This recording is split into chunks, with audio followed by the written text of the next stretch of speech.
যে মানুষগুলো 12,000 টাকা দিয়ে টিকিট কেটেছিল, যারা 300 টাকা দিয়ে জল খেয়েছে, 200 টাকা দিয়ে জল খেয়েছে, 100 টাকায় চিপস খেয়েছে, মেসির পরিবর্তে অন্য কাউকে দেখেছে মাঠে গিয়ে, তাদের আর কি হবে? নাটক হচ্ছে। পদত্যাগ অরূপ বিশ্বাসের ক্ষমতা আছে। অরূপ বিশ্বাস একটা ম্যাচ অর্গানাইজ করে দেবেন যুব ভারতী ক্রীড়াঙ্গনে, পুরো পুলিশ নামবে।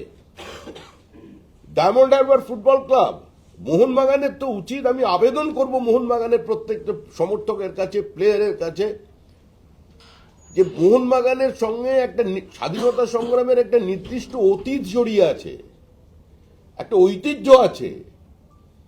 এই সমস্ত চক্করের মধ্যে ঢুকবেন না। এতে মোহনবাগানের সমর্থকদের আবেগ আহত হচ্ছে, মর্যাদা নষ্ট হচ্ছে। এসব লুট, দালাল চক্র, এরাই সমস্ত তৈরি করেছে।